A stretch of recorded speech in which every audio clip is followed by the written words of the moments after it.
जय हिंद मेरे दोस्तों, कैसे हैं आप लोग। चलिए आपके लिए एक और महत्वपूर्ण जानकारी लेकर आया हूं, जो कि ये छात्रों के लिए बड़ी ही महत्वपूर्ण जानकारी है। ये जानकारी उस विषय पर है कि जिस भी विद्यार्थी का नया एग्जाम है बीए बीएससी बीकॉम वाले का, उसके लिए एक अति महत्वपूर्ण जानकारी है, जो कि ये सभी स्टूडेंट के लिए जानना बेहद ही जरूरी होगा। जरूरी ये है कि एग्जाम देने से पहले आप कौन सा गेस्ट पेपर खरीदिएगा। पहला गेस्ट पेपर, ठीक है। और दूसरा, एग्जाम में कॉपी कैसे भरे कि आपका अच्छा मार्क्स मिले, ठीक है। कॉपी कैसे लिखे कि अच्छा मार्क्स मिले, ठीक है। और तीसरा, आप किस तरह का टॉपिक डालिएगा कि आपका एग्जामिनर आपका नंबर आपको सही ढंग से देगा, ठीक है। ये तीनों आप समझ लीजिए, जो कि तीनों अति महत्वपूर्ण है, ठीक है। देखिए मेरे दोस्तों, पहला है गेस। देखिए गेस पेपर आप टारगेट का ले लीजिएगा, टारगेट का गेस पेपर ले लीजिएगा, जो कि अच्छा रहेगा। जितने भी न्यू स्टूडेंट होंगे उनके लिए है ये। टारगेट बीए का सबसे परफेक्ट गेस पेपर रहेगा, जो कि आप हर एक सब्जेक्ट का खरीद लीजिएगा दुकान पर जाकर, ठीक है। और दूसरा, कॉपी कैसे भरे, ठीक है, इस पर है। तो कॉपी भरने का आप पहला ले लीजिएगा ब्लैक पेन, ठीक। और दूसरा ब्लू पेन, ठीक है। उसके बाद तीसरा में ले लीजिएगा इंच ले लीजिएगा, जो कि आपको लाइनिंग चौथाई पढ़ने के लिए आपको अति ही महत्वपूर्ण है, जो कि आपको बहुत ही अच्छा रखेगा। उसके बाद चौथा है आपको हेडिंग ऐसा डालना है कि आप लोग को बहुत ही अच्छा कॉपी देखने में लगे और अच्छी तरह से राइटिंग बैठा कर ही लिखना है, ठीक है।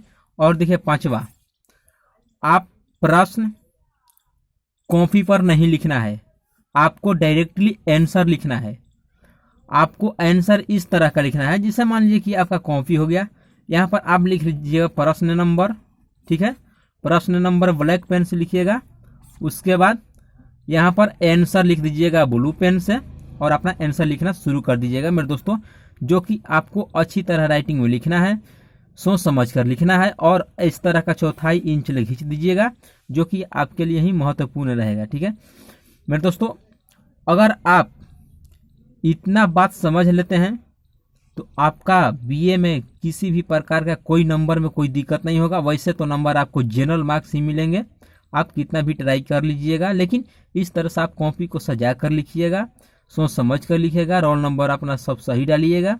और हाँ, गैस पेपर की बात हुई तो आप गैस पेपर अपना टारगेट का ही खरीदिएगा, जो कि यही क्वेश्चन आपको 100 में 100 लड़ाएगा क्वेश्चन। और हाँ, आप गेस पेपर में अपना क्वेश्चन कैसे ढूंढिएगा कि ये मेरा क्वेश्चन है, इसके लिए ज़्यादा चिंता लेने की बात कोई नहीं है। देखिए जैसे कि हम गेस पेपर से बता रहे हैं, जो कि ये गेस पेपर नहीं है, आप गेस पेपर ले लीजिएगा, जिससे कि मैं बताने के लिए आपके एक बुक लिया हूँ, जो कि ये मेरे पास गेस पेपर नहीं है, बहुत ही पहले था जो फट गया। उसके बाद देखिए गेस पेपर जस्ट आप उलटिएगा तो आपको विषय सूची मिलेगी, ठीक है। आपको विषय सूची मिलेगा, जो कि ये लिखा है ना, जो उसी तरह आपका क्वेश्चन पेपर पर क्वेश्चन आएगा, और क्वेश्चन सेम टू सेम रहेगा जो विषय सूची में रहेगा, ठीक है।